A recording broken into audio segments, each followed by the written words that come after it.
যেভাবে ক্ষমতা ফিরে পেল শেখ হাসিনা আজকেই ঘোষণা দিবেন সেনাপ্রধান। এইদিকে ডক্টর ইউনূস, উপদেষ্টা এবং সমন্বয়করা সবাই দেশ ছেড়ে পালাচ্ছে। বিস্তারিত জানতে ভিডিওগুলো সম্পূর্ণ দেখতে থাকুন। সেনা অভ্যন্তরে কি পাল্টা কু সংঘটিত হচ্ছে? গত কয়েক ঘন্টা আগে ভারতের অন্যতম প্রভাবশালী গণমাধ্যম India today, Times of India খুবই স্পর্শকাতর একটি সংবাদ দিয়েছে। শীর্ষ এক সামরিক কর্মকর্তাকে নজরবন্দি করে রাখা হয়েছে। মোহাম্মদ ইউনূসের এই সাজানো খেলাটা তার বৈদেশিক মিত্র তুর্ক সাহেব একেবারে ঘেঁটে ঘ করে দিয়েছে। আর তার এই সাজানো খেলাতে এইবার আশা করি শেখ হাসিনা একটা বাজি মাত করতে পারবে। ডক্টর আসিফ নজরুল ইসলাম তিনি দিন শেষে শেখ হাসিনাকেই তার গুরু মেনেছেন। শেখ হাসিনার যে ফর্মুলাটা ছিল কিছু কিছু ক্ষেত্রে এটা সঠিক ছিল। আস্তে আস্তে আমাদের সরকার বুঝতেছে 26শে মার্চ শেখ হাসিনা তিনি বাংলাদেশে ফিরতেছেন, বাংলাদেশের সেনা প্রধান তাকে ফেরাবেন। 26শে মার্চ আমাদের বাংলাদেশের স্বাধীনতা দিবস, আর এই স্বাধীনতা দিবসেই শেখ হাসিনা বাংলাদেশের স্বাধীনতা উদযাপন করবেন। সরকারে কি অস্থিরতা? হ্যাঁ, সরকারে অস্থিরতা বিরাজমান। এই অস্থিরতার বহিঃপ্রকাশ হিসেবে সরকারের একজন প্রতিমন্ত্রী পদমর্যাদা সম্পন্ন ব্যক্তি অধ্যাপক আমিনুল ইসলাম 10 তারিখ পদত্যাগ করেছেন। এবার ভারতে থাকা আওয়ামী লীগের নেতা কর্মীদের সংখ্যা নিয়ে জানা গেছে চাঞ্চল্যকর তথ্য। 5ই আগস্টের পর ভারতে আশ্রয় নিয়েছেন প্রায় 45,000 আওয়ামী লীগ নেতা কর্মী। তবে তথ্যটি ভারতীয় সাংবাদিক গৌতম লাহিড়ীর বরাতে জানিয়েছেন সাংবাদিক জুলকারনাইন সাইর। আসসালামু আলাইকুম সম্মানিত দর্শক, দেশ বা দেশের বাইরের প্রবাস থেকে যারা ভিডিওটি দেখার জন্য ক্লিক করেছিলেন, ভিডিওটি আপনারা না টেনে সম্পূর্ণ দেখবেন, কারণ আজকের এই ভিডিওটি বর্তমান দেশের রাজনৈতিক অবস্থা, বর্তমান দেশের পরিবেশ নিয়ে খুবই গুরুত্বপূর্ণ। সম্মানিত দর্শক মণ্ডলী, শেখ হাসিনার ক্ষমতায় বসতে আর কোনো বাধা নেই। ডক্টর মোহাম্মদ ইউনূস এবং সমন্বয়করা মহা বিপদের মধ্যে পড়ে গেছে। তারা দেশ ছেড়ে পালাতে এখন বাধ্য হবে, কারণ রাতভর বাংলাদেশ সেনাপ্রধান জেনারেল ওয়াকারুজ্জামান শেখ হাসিনাকে ক্ষমতায় আনার জন্য রাতভর চেষ্টা করে গিয়েছেন। দর্শক মণ্ডলী, আজকের এই ভিডিওটি দেখলেই আপনারা বিস্তারিত বুঝতে পারবেন শেখ হাসিনা কিভাবে ক্ষমতা ফিরে পাচ্ছে। তো বেশি কথা না বাড়িয়ে আমরা মূল ভিডিওতে চলে যাই। আপনারা মনোযোগ সহকারে ভিডিওগুলো ধারাবাহিকভাবে সম্পূর্ণ দেখতে থাকুন। সেনাবাহিনীতে কি ঘটছে এই মুহূর্তে? সেনা অভ্যন্তরে কি পাল্টা সংঘটিত হচ্ছে? বিশেষ করে ভারতের বিভিন্ন গণমাধ্যম গত কয়েকদিন ধরে এরকম বিভিন্ন স্পর্শকাতর সংবাদ প্রকাশ এবং প্রচার করছে। গত কয়েক ঘন্টা আগে ভারতের অন্যতম প্রভাবশালী গণমাধ্যম India today, Times of India খুবই স্পর্শকাতর একটি সংবাদ দিয়েছে। এরকম সংবাদ আরও আগে থেকেই পাওয়া যাচ্ছে, আমরা জানি না এর সত্যতা কতখানি। টাইমস অফ ইন্ডিয়া এবং ইন্ডিয়া টুডে যেটি বলছে যে শীর্ষ এক সামরিক কর্মকর্তাকে নজরবন্দি করে রাখা হয়েছে। আবার অন্য মাধ্যম থেকে আমরা যে খবর পাচ্ছি যে তাকে আটক করা হয়েছে, অ্যারেস্ট করা হয়েছে। ভারতের মোটামুটি যেই ট্র্যাডিশনাল মিডিয়া তারা যেগুলো বলছে, যেটি বলছে যে জেনারেল ওয়াকারুজ্জামানকে সরিয়ে দিতে কুয়ের একটি পরিকল্পনা করা হচ্ছিল ওই শীর্ষ কর্মকর্তার মাধ্যমে, এবং তিনি পাকিস্তানের অনুসারী। এর মধ্যে গত 2 মাসে তিনি বেশ কয়েকটি বৈঠক অন্যান্য সামরিক কর্মকর্তাদের সঙ্গে তিনি করেছেন, পাকিস্তানের সামরিক কর্মকর্তাদের সঙ্গে তিনি বৈঠক করেছেন, এবং বাংলাদেশের মধ্যেও একটি বিশেষ রাজনৈতিক দলের নেতাদের সঙ্গে তিনি বৈঠক করেছেন। যখন এই খবরটি প্রকাশ হয়ে যায়, ফাঁস হয়ে যায়, সেনাপ্রধানের কানে বিশ্বস্ত সূত্রের মাধ্যমে এই সংবাদটি পৌঁছায়, তখন নাকি তাকে নজরবন্দি করা হয়েছে। আমি সঙ্গত কারণেই তার নামটি প্রকাশ করতে চাচ্ছি না। আপনারা ইচ্ছা করলে টাইমস অফ ইন্ডিয়া বা ইন্ডিয়া টুডে এই ধরনের সংবাদ মাধ্যমে ঢুকে আপনারা দেখতে পারেন। এবং এই সংবাদ মাধ্যমগুলোতে গত 25 ফেব্রুয়ারি পিলখানা ট্র্যাজেডির দিনে সেনাপ্রধান যে বক্তব্যগুলো দিয়েছিলেন সেটারও কিছুটা উদ্ধৃত এখানে করা হয়েছে। তিনি সেখানে যে কথাগুলো বলেছিলেন যে দেশে যে নৈরাজ্যের সৃষ্টি হয়েছে তা আমরাই তৈরি করেছি, এবং রাজনৈতিক দলগুলো এরকম কাদা ছোড়াছুড়ি হানাহানিতে লিপ্ত থাকলে বাংলাদেশের স্বাধীনতা এবং সার্বভৌমত্ব বিপন্ন হতে পারে। তার ওই বক্তব্যকে সরকারের একটি অংশ নিঃসন্দেহে অনেক গুরুত্বের সঙ্গে নিয়েছে এবং তাকে শত্রুপক্ষ মনে করছে। সেনাপ্রধান অন্য কারো পার্সপেক্টিভ সার্ভ করছেন কিনা এমন প্রশ্ন তাদের মধ্যে দেখা দিয়েছে। এবং সরকারের একাধিক উপদেষ্টা, মাহফুজ আলম, স্থানীয় সরকার বিষয়ক উপদেষ্টা আসিফ মাহমুদ, তারা সরাসরি সেনাবাহিনীকে ইঙ্গিত করে নানান ধরনের মন্তব্য করছেন, যেগুলো কোনো অবস্থাতেই সমীচীন নয়। বারবার আমি একটি কথা বলছি, মন্ত্রিত্বের চেয়ারে থেকে এ ধরনের প্রকাশ্য মন্তব্য করা কোনোভাবেই ঠিক নয়। আমরা সাধারণ মানুষ সেনাবাহিনী সম্পর্কে মন্তব্য করতে গেলেও অনেক ধরনের সেন্সরশিপের মধ্য দিয়ে অনেক সচেতন থেকে আমরা মন্তব্য করি, খুবই স্বাভাবিক। সেনাবাহিনী একটি সুশৃঙ্খল বাহিনী, তাদের সম্বন্ধে আমরা জানাতন খবর, জানাতন কথা যেখানে সেখানে বলবো, এটা তো কোনোভাবেই সমর্থনযোগ্য নয়। এবং সেনাপ্রধান যখন গত কয়েকদিন আগে 3 দিনের সফরে সেন্ট্রাল আফ্রিকান রিপাবলিকে 3 দিনের সফরে গেলেন, ভারতের বিভিন্ন নন ট্র্যাডিশনাল মিডিয়া, বিভিন্ন ইউটিউব চ্যানেলে নানান ধরনের খবর বেরোচ্ছিল। তার সংবাদগুলো উত্তেজনাকর। যেমন কোনো সংবাদে বলা হচ্ছিল যে সেনাপ্রধান যখন দেশে ফিরবেন 3 দিনের সফর শেষে তাকে শাহজালাল আন্তর্জাতিক বিমানবন্দর থেকে আটক করা হবে, কিন্তু আটক করা হয়নি। আমরা সে ধরনের কিছু দেখিনি। তিনি নাকি গ্রেপ্তার এড়াতে বা তাকে আটক করা হতে পারে এই ধরনের সংবাদ তিনি পাওয়াতে তিনি তেজগাঁও বিমানবন্দরে নেমেছেন। এ ধরনের কোনো খবরের সত্যতা আমরা পাইনি, যেটি বাস্তবতা। জেনারেল ওয়াকারুজ্জামানের জীবন ঝুঁকির মধ্যে এটুকু অন্তত আমি মনে করি, তখন সেনাবাহিনীর জনগণের স্বার্থে অনেক ধরনের ঝুঁকি নিয়ে অনেক কাজ করে যাচ্ছে, যেগুলো অনেকে পছন্দ করছে না।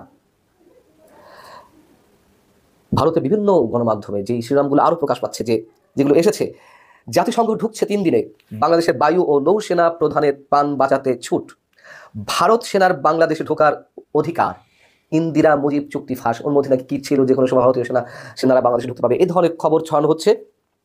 বলা হচ্ছে বাংলাদেশের লেফটেন্যান্ট জেনারেলের সঙ্গে ওই শীর্ষ কর্মকর্তা, যাকে নজরদারি করা হয়েছে বলে দাবি করেছে ভারতের ইন্ডিয়া টুডে এবং টাইমস অফ ইন্ডিয়া, সেই সেনা কর্মকর্তা নাকি ISI এর সঙ্গে গোপন আঘাত করেছে। সেনাপ্রধান নিঃশব্দে গভীর রাতে বাংলাদেশে অভ্যুত্থান ঘটালেন। অভ্যুত্থান কোথায় ঘটিয়েছেন? সেনাবাহিনী কি ক্ষমতা নিয়েছে? 72 ঘন্টা আগেই ফাঁস, কত তারিখে জাতিসংঘ ঢুকে সেনাপ্রধানকে হত্যা করবে। এই যে খবরগুলো প্রকাশ পাচ্ছে, এগুলো ভারতের দিক থেকে হয়তো ঠিক আছে, তাদের স্বার্থের জায়গা থেকে এই ধরনের খবরের অনেক কিছু গুজব আকারে ছড়াচ্ছে। এতে ভারত লাভবান হতে পারে, সেনাবাহিনীর মধ্যে বিভক্তি সৃষ্টি করে তারা যে কোনো স্বার্থ হাসিল করতে পারে। কিন্তু মানুষও এগুলো বিশ্বাস করছে। ভারতের গণমাধ্যম কি লিখলো না লিখলো, তার চেয়ে বড় কথা হচ্ছে আমরা অনেকে এগুলো বিশ্বাস করছি। কেন বিশ্বাস করছি? কারণটি হচ্ছে সময়টা তো খুবই অস্বস্তিকর, ঘোলাটে পরিস্থিতি, এবং এই খবরগুলোর অধিকাংশ যে গুজব, এটি আমি নিজে মনে করি। আবার সবকিছু যে উড়িয়ে দেওয়ার মতন তা নিশ্চয়ই নয়। কেউ কেউ বলছেন যে ডক্টর আসিফ নজরুল ইসলাম তিনি দিন শেষে শেখ হাসিনাকেই তার গুরু মেনেছেন। কেউ কেউ বলছেন যে না ভাই, শেখ হাসিনার যে ফর্মুলা ছিল কিছু কিছু ক্ষেত্রে এটা সঠিক ছিল, আস্তে আস্তে আমাদের সরকার বুঝতেছে। আবার কেউ কেউ বলছেন যে না, ফর্মুলাটার অনেকাংশই ভেজাইলা ছিল, কিছু অংশ সঠিক ছিল, টোটাল ফর্মুলাটা সঠিক ছিল না, কারণ রাজনৈতিক উদ্দেশ্যে অনেক ঘটনা ঘটে যেত। যাই হোক, কেন হঠাৎ করে এই আলোচনাটা আমরা করছি? দেশের আইন শৃঙ্খলা পরিস্থিতিকে কন্ট্রোল করার জন্য সরকার এক নতুন ভূমিকা যাচ্ছে। আজকেও পল্লবী থানায় ঢুকে একজন যুবক 3 জন ওসিরে, দারগারে, কনস্টেবলের পিঠে আঙ্গুল টাঙ্গুল ভেঙে ফেলছে। যদিও পরে 4 জন গ্রেপ্তার হয়েছে, কিন্তু এই পরিস্থিতিকে কন্ট্রোল করতে গেলে পুলিশের এই যে মানবিক পুলিশ, এইটা ভাই বাঙালি জাতির সাথে যায় না। কারণ জাতি হিসাবে আমি আপনি বড়ই উশৃঙ্খল, চরম বেয়াদব টাইপেরই, কিন্তু বাঙালির ডান্ডা মাইরা ঠান্ডা হওয়া জাতি। মিষ্টি কথা দিয়া এই দেশে আপনি কাজ আদায় করবেন, আইন শৃঙ্খলা পরিস্থিতি ব্যালেন্স করবেন, বাংলাদেশে এটা সম্ভব না। এই যে শেখ হাসিনার কঠোর পুলিশ, কিছু জায়গাতে পুলিশ রাজনৈতিক পারপাস সার্ভ করতে গিয়ে বিপরীত রাজনৈতিক দলের উপর অত্যাচার করেছে, গুম করেছে, ঘটনা ঘটেছে, ওইগুলো আলাদা। কিন্তু এর বাইরে মাঠের যে কন্ট্রোলিং, ওই যে কড়া পুলিশ, কঠোর পুলিশ, এইটার অভাব আজকে জাতি ফিল করছে। হুট করে যে অবস্থা তৈরি হয়েছে। এখন দিন শেষে ডক্টর আসিফ নজরুল ইসলাম তিনি গর্ত থেকে বের হয়ে আসছেন, আয়সা দিয়েছেন এক ঘোষণা। পুলিশ অনেক মানবিক হয়ে গিয়েছিল, কিন্তু মানুষের সুযোগ নিয়েছে। এখন আমাদের অনেক কঠোর হওয়ার সময় এসেছে। তো আমরা তো আওয়ামী লীগের আমলে পুলিশের কঠোরে দেখছি, এই সরকার আমলে এসে পুলিশ মানবিক হয়েছে। তো মানবিক হওয়াতে পুলিশ মার খায়, পুলিশের অটোর লগে বাইন্দা হ্যাসরায়, পুলিশের মহিলারা এসে থাপড়ায়, হ্যাঁ, বিএনপি নেতারা এসে নাইমা গালাগালি করে। এই পুলিশ দিয়ে কি বাংলাদেশ চলবে? পুলিশ বেশি ভালো হইলে কি হয়? জাস্ট এটা কয়েকটা মাস আমরা ট্রেলার দেখছি। ইভেন সরকারও বিষয়টা অনুধাবন করেছে। আর নারীদের ইস্যুতে আসিফ নজরুল বলছেন যে নারীরা এখন নিরাপত্তাহীনতায় ভুগছে। কেন? আপনি তো দায়িত্বে এখন, তাই না? তো তিনি বলছেন যে আমার ব্যর্থতা এটা, আমরা নারীদের নিরাপত্তা দিতে পারছি না, তবে আমরা ক্ষমা প্রার্থী, আমাদের অনেক ব্যর্থতা আছে। কিন্তু এবার নারীর প্রতি সহিংসতা আর ওই অর্ণবের মতন সানি লিওনিরে ফলো করে তার সাথে বুক দেখাইয়া বেটির লগে ঘুরে ওই টাইপের যে আতকা আলো হুজুর হয়ে গেল, কোরআন টোরান দেওয়া, মাথায় পাগড়ি পরালেন, দেখছেন তো? আমি যখন কইছিলাম ভাল লাগে না, পিনা কি বলছে ভাল লাগছে, আরো ডিটেলস নিয়ে আসছিল। আচ্ছা যাই হোক, মব জাস্টিস সবকিছু সরকারের নজরদারিতে আছে। নারীর প্রতি যে সহিংসতা হচ্ছে তা মেনে নেওয়া হবে না। এই সরকার সব ধরনের প্রশাসনিক ব্যবস্থা নিতে বদ্ধপরিকর, আমাকে কঠোর রূপে আইন শৃঙ্খলা পরিস্থিতিকে ব্যালেন্স করার জন্য পুলিশ সামনে থেকে কাজ শুরু করবে। আমরাও চাই, দেখেন, রাজনৈতিক পারপাস অথবা পুলিশ অসৎ কর্মকাণ্ড না করলে ভালো যে পুলিশগুলো আছে, আইনের প্রয়োজনে যারা কঠোর হয়, তাদের তো আমাদের দরকার, এটা দরকার। আর পুলিশ কোনো জায়গায় কঠোর হলে এখন নতুন একটা খেলা, ওই পুলিশ লীগ, শেখ হাসিনার পুলিশ লীগ, থাপড়ায় দাঁত ফলাই দিতে হবে। আমাদের পুলিশ ভাইদেরকে এই অথরিটিটা দিতে হবে। একজন অপরাধীরে ধরতে গেলে এখন সারা বাংলাদেশে দেখবেন কিছু হলে এখানে শেখ হাসিনার সেট আপ রয়েছে, ওইখানে এটা রয়েছে, এইটা আছে, সেটা আছে বলিয়া লিগেল জিনিসটি লিগেল হয়ে যাচ্ছে, বিশেষ করে পুলিশের বেলায়। আর আসিফ নজরুল ইসলাম তিনি নিজেও বলছিলেন 80% পুলিশ আওয়ামী লীগের। এগুলা বলতে পুলিশ মানসিক চাপ নিচ্ছে। পুলিশ নীরব থাকলে আমরা মারা খামু, সরব থাকলে জাতি নিরাপত্তা পাবে। তবে হ্যাঁ, পুলিশের মধ্যে যারা অসৎ উপায়, দুর্নীতি, মানুষকে ফাঁসানোর চেষ্টা করে, এরকম পুলিশ যারা আছে এদের বিচার করতে হবে যদি কোথাও এরকম ধরা খায়। তবে আমরাও চাই পুলিশ রাষ্ট্রের প্রয়োজনে সর্বোচ্চ কঠোর হবে। সরকারে কি অস্থিরতা? হ্যাঁ, সরকারে অস্থিরতা বিরাজমান। এই অস্থিরতার বহিঃপ্রকাশ হিসেবে সরকারের একজন প্রতিমন্ত্রী পদমর্যাদা সম্পন্ন ব্যক্তি অধ্যাপক আমিনুল ইসলাম, প্রধান উপদেষ্টা মোহাম্মদ ইউনূসের বিশেষ সহকারী হিসেবে দায়িত্বপ্রাপ্ত যিনি ছিলেন এবং শিক্ষা মন্ত্রণালয়ের দায়িত্বপ্রাপ্ত ছিলেন অধ্যাপক আমিনুল ইসলাম, আপনারা জানেন যে 10 তারিখ পদত্যাগ করেছেন। কিন্তু পদত্যাগের কারণ কি? একজন মানুষ তো পদত্যাগ করে বলে যে আমি এই কারণে পদত্যাগ করেছি, আমার ব্যক্তিগত কারণ, শারীরিক কারণ, অসুস্থতা ইত্যাদি বিভিন্ন কারণে। অধ্যাপক আমিনুল ইসলাম পদত্যাগ পত্র দেবার পরে সংবাদ মাধ্যম তাকে জিজ্ঞেস করেছে যে আপনি কেন পদত্যাগ করেছেন, কারণটা কি? তিনি বারবার শতবার, আমরা তার সাক্ষাৎকার দেখবার চেষ্টা করলাম, যেটি জিজ্ঞাসাটা দেখবার চেষ্টা করলাম, বারবার শতবার বলছেন যে আমি কারণটা বলতে চাচ্ছি না। কিন্তু আছে যার কারণেই তিনি কারণটা বলতে চাচ্ছেন না, তার অনাস্থা আছে, তার অখুশি আছে, যার কারণেই তিনি কারণটা বলতে চাইছেন না। সরকারে অনাস্থা বা সরকারি অস্থিরতা আছে, যার কারণে একজন প্রতিমন্ত্রী পদমর্যাদার একজন ব্যক্তিত্ব তিনি পদত্যাগ করলেন। বিবিসি বলছে যে অন্তর্বর্তী সরকারের প্রধান উপদেষ্টা শিক্ষা মন্ত্রণালয় সংক্রান্ত বিষয় সহকারী অধ্যাপক এম আমিনুল ইসলাম পদত্যাগ করেছেন। তার ঘনিষ্ঠ একাধিক সূত্র বিবিসি বাংলাকে জানান দরকারের ভেতর থেকে চাপের কারণে তাকে পদত্যাগ করতে হয়েছে। কারণ আজ ও গতকাল 2 দিন, অর্থাৎ 10 তারিখ এবং 9 তারিখ 2 দিনে 2 দফায় প্রধান উপদেষ্টার পক্ষ থেকে মিস্টার ইসলামকে পদত্যাগ করতে বলা হয়েছিল।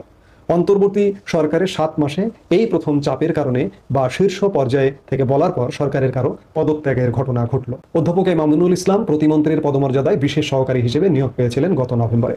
যদিও মিস্টার ইসলাম বিবিসি বাংলাকে বলেছেন আমি স্বেচ্ছায় পদত্যাগ করেছি, যেখানেই থাকি শিক্ষা ও বিজ্ঞানের জন্য কাজ করে যাব। তবে প্রধান উপদেষ্টার শিক্ষা বিষয়ে বিশেষ সহকারীর পদত্যাগের ঘটনা আলোচনার জন্ম দিয়েছে, নিঃসন্দেহে আলোচনার জন্ম দেবে।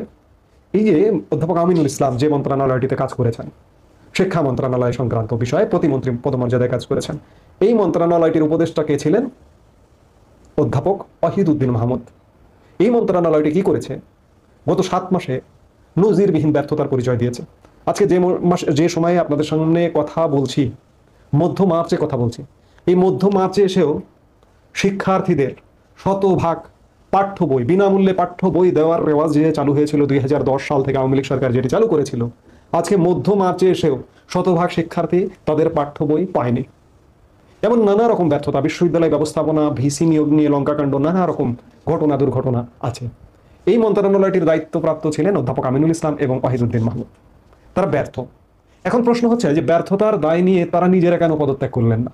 ওয়াহিদউদ্দিন মাহমুদকে আমরা শ্রদ্ধার সাথে সম্মানের সাথে এই মানুষটাকে মনে করি এবং যথেষ্ট মেরুদণ্ড সম্পন্ন একজন মানুষ মনে করি, কিন্তু ওয়াহিদউদ্দিন মাহমুদ এখনো তার পদে বহাল আছেন, যদিও তাকে শিক্ষা থেকে সরিয়ে শুধুমাত্র পরিকল্পনার দায়িত্ব দেওয়া হয়েছে এবং শিক্ষা উপদেষ্টা হিসেবে অধ্যাপক CR আবরারকে নিয়োগ দেওয়া হয়েছে। এই নিয়োগের আগে অধ্যাপক আমিনুল ইসলামকেও শিক্ষা উপদেষ্টা হিসেবে নিয়োগের কথা শোনা যাচ্ছিল। যেটি হোক, শিক্ষা নিয়ে একটা তেলেসমাতি, এই তেলেসমাতির কারণে শিক্ষা মন্ত্রণালয় নিয়ে একটা ওলটপালট ঘটে গেল। তো শিক্ষা মন্ত্রণালয় নিয়ে কাজ করছি না বা যে কোনো মন্ত্রণালয় নিয়ে আমি কাজ করতে পারছি না, তাহলে আমি নিজে থেকে পদত্যাগ করে চলে যাব। এটি হওয়া উচিত, এটি স্বাভাবিক, কিন্তু আমরা পদত্যাগ করছি না। আমরা কি যাদেরকে মনে করি যে মেরুদণ্ড আছে, তাদেরকে আসলে মেরুদণ্ড নেই, মেরুদণ্ডহীন হয়ে যাচ্ছেন। অধ্যাপক আমিনুল ইসলামও নিজে থেকে পদত্যাগ করেননি, বিবিসি বলছে যে তাকে পদত্যাগ করতে বলা হয়েছে। সরকারের সাথে যে কোনোভাবে হয়তো তিনি প্রত্যাশা করেছিলেন যে তিনি উপদেষ্টা হবেন, প্রতিমন্ত্রী থেকে ফুল ক্যাবিনেট মিনিস্টারের মর্যাদা পাবেন।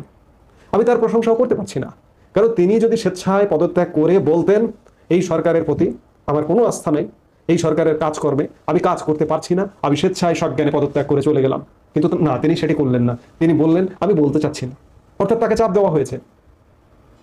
আমি অবাক হচ্ছি যে উপদেষ্টা পরিষদে এখনো পর্যন্ত কিছু মেরুদণ্ড সম্পন্ন মানুষ আছে, আমি বলি, কিন্তু বিগত 7 মাসে এই যে সব ক্ষেত্রে এমন কোনো মন্ত্রণালয় যে নেই যে মন্ত্রণালয়টাতে সাফল্য আছে, কেউ দেখাতে পারবেন না। কেউ কোনো পদত্যাগের ব্যাপারে ট্রু শব্দটা করেননি, সবাই আছেন। আমরা কিছু কিছু উপদেষ্টার কথা জানি যে তারা নতুন বাংলাদেশে নতুন রাজনৈতিক ব্যবস্থায় হয়তো ঢুকে যাবেন, অন্তর্ভুক্ত হয়ে যাবেন। এই যে নতুন রাজনৈতিক দল গঠিত হয়েছে, যে রাজনৈতিক দল সমর্থিত সরকার, সেই রাজনৈতিক দলেও অনেকে ঢুকে যেতে পারেন, তাদের কথা আলাদা। কিন্তু তার বাইরে তো একটা জনগোষ্ঠী, এক শ্রেণীর মানুষ আছেন, তারাও পদত্যাগ করেন না। অর্থাৎ আমরা মেরুদণ্ড সোজা করে বসতে জানি না। এই সব কিছু মিলে আমি যেটি দিয়ে শুরু করেছিলাম যে সরকারের মধ্যে অনাস্থা আছে, অবিশ্বাস আছে, ভাগ বাটোয়ারা দেনা পাওনার একটা নানা রকম সমস্যা আছে, যার কারণে সরকারের ভেতরে অস্থিরতা এবং সরকার চিন্তিত ভবিষ্যৎটা কি হবে, ভবিষ্যতে আসলে যেভাবে সবকিছু করতে চাইছি সেটি কি হবে কিনা, আমরা দীর্ঘ সময় থাকতে চাইছি এই নতুন রাজনৈতিক দলকে নিয়ে নির্বাচন ছাড়াই, সেগুলো হবে কিনা, এমন নানা রকম চিন্তা টেনশন আছে। আমি সরকারের যে অস্থিরতা, এটি এই যে আরো নগ্নভাবে প্রকাশ হয়ে গেল আমিনুল ইসলামের পদত্যাগে। দেশ তো শেষ হয়ে গেছে। বিগত 15-16 বছরে আওয়ামী লীগের আমলে দেশের ক্ষতির কথা যদি বলি, এই যে গত 7 মাসে যে ক্ষতি হয়েছে, ওই 15 বছরের ক্ষতিটা কিছুই নাই 7 মাসে। কারণ এই 7 মাসে দেশের যত রকমের প্রতিষ্ঠান, সরকারি সংস্থা, প্রশাসন, আইন শৃঙ্খলা বাহিনী, এমনকি সামরিক বাহিনী পর্যন্ত ধ্বংস করবার নানা রকম প্রচেষ্টা অব্যাহত আছে। 7 মাস হয়ে গেছে, আরও কয়েক মাস যদি হয় তাহলে বাকিটুকু যেটুকু আছে সেটুকু ধ্বংস করে দেওয়া হবে। দেশের সামনে খুব সহসা, খুব বেশি খুব বড় ধরনের আশাবাদী হবার মতো আসলে কিছু চোখে পড়ছে না। আতিপাতি করে খুঁজছি যে কে দেবে আশা, কে দেবে ভরসা, কে বাঁচাবে দেশ। এখন পর্যন্ত কোনো জায়গা থেকে কোনো সিগন্যাল নেই। সরকারি অস্থিরতা, দেশে অস্থিরতা, মানুষের মনে অস্থিরতা, নাগরিকরা অশান্তিতে। এভাবে কতদিন চলতে হবে আমরা জানি না। সম্মানিত দর্শক, আশা করতেছি ভিডিওগুলো আপনারা সম্পূর্ণ মনোযোগ সহকারে শুনেছেন এবং দেখেছেন। হ্যাঁ দর্শক মণ্ডলী, আওয়ামী লীগ আবারও ক্ষমতা ফিরে পাচ্ছে। এইদিকে ছাত্রলীগের তাণ্ডব শুরু হয়ে গেছে। দর্শক মণ্ডলী, সেনাপ্রধান জেনারেল ওয়াকারুজ্জামান যতটুকু সম্ভব শেখ হাসিনাকে ক্ষমতায় বসানোর জন্য চেষ্টা করতেছে। যাই হোক দর্শক মণ্ডলী, এই সম্পর্কে নতুন করে কিছুই আর বলতে চাচ্ছি না। ডক্টর মোহাম্মদ ইউনূস সমন্বয়করা এবার দেশ ছেড়ে পালাতে বাধ্য হবে। দর্শক মণ্ডলী, এই সম্পর্কে যদি আপনারা কিছু বলতে চান, আপনাদের মূল্যবান মতামত ভিডিওর কমেন্ট বক্সে অবশ্যই লিখে ঝটপট জানিয়ে দিবেন।